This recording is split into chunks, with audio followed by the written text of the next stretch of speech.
What am I saying? Hi, I'm Phoebe. No. Hi, I'm Phoebe.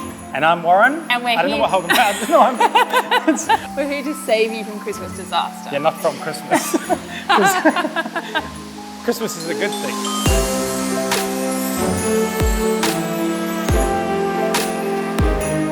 I'm Phoebe. And I'm Warren. And we're here to save your Christmas lunch.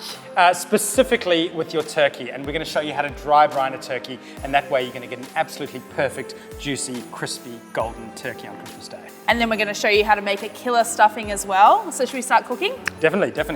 So I'll get onto the dry brine, but I think brining is one of those contentious issues that everyone talks about every year about their turkey. A wet brine, you're kind of having to find this giant bucket, store it in the fridge, and it's just a really messy process. And actually the result I don't think is that good because you get a very soggy turkey at the end of it. But by dry brining, we're going to get all that beautiful flavor of the salt and sugar and all the spices permeate into the turkey over a couple of days. And it's just much easier to do.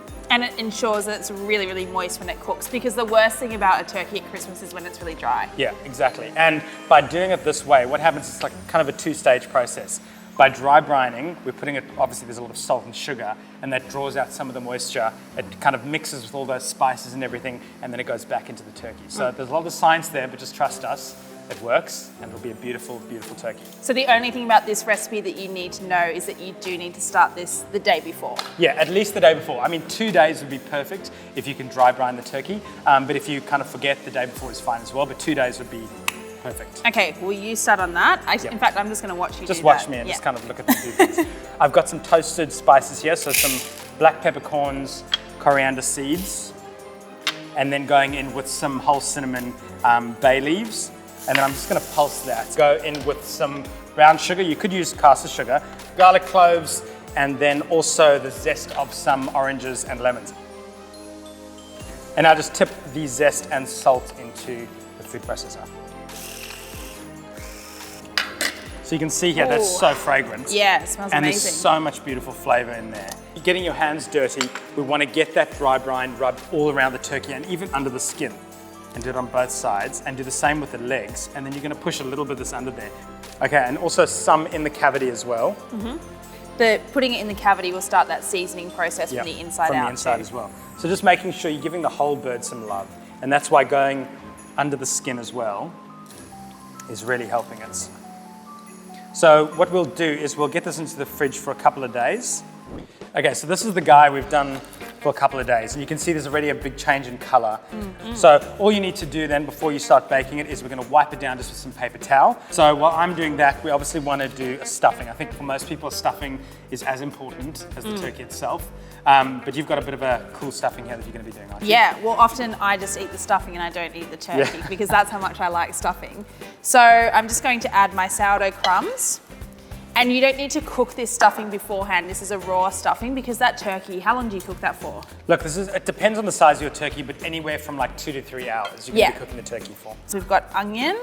I'm just going to grate the carrot. While you're doing that, I'm also just going to get this turkey onto a fresh tray. Okay, so I've added the grated carrot. I'm just going to add garlic, the paprika, some lemon zest.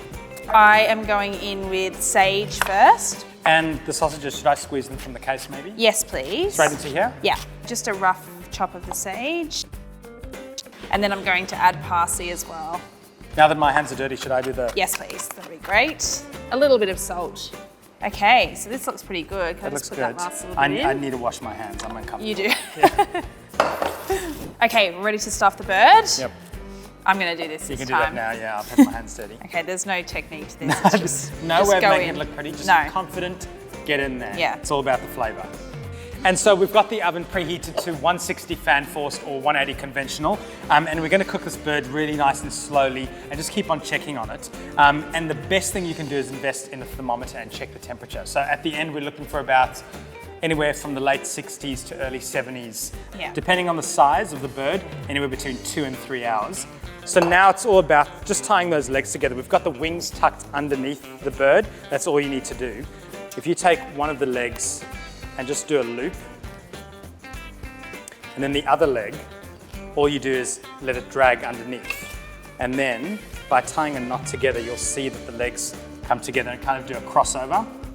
So just before it goes in the oven, a little bit of olive oil. and we can go straight into the oven and we'll see this guy in a few hours. Look at this, Phoebes. Wow, that looks absolutely incredible. And so what you have to remember to do is now give that the 25-minute rest.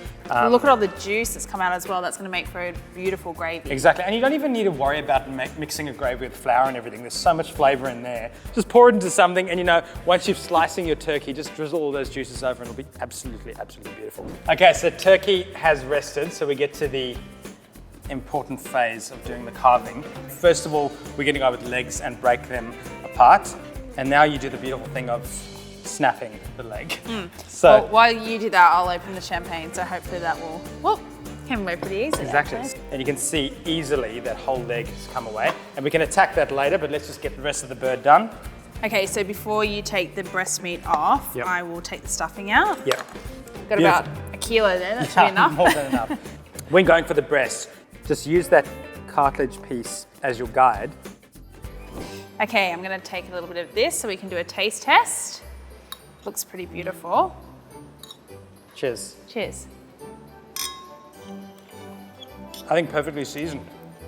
Like, you can taste all those spices, even though it's in the breast, and then you get that beautiful sweetness even from that gravy. So the things to remember about cooking a turkey for Christmas. Yep. What are they? Dry Okay. brine, the reason. Dry brine over wet brine 100%. It's going to allow to permeate all that flavour into the turkey without taking any moisture out. That has kept that so moist and delicious. Yep. And definitely invest in a meat thermometer just so Yep. that you can get it to the exact right temperature with cooking. And let it rest. Let it rest. So if you would like this recipe and plenty more for your Christmas, head to delicious.com.au. Merry Christmas. Merry Christmas!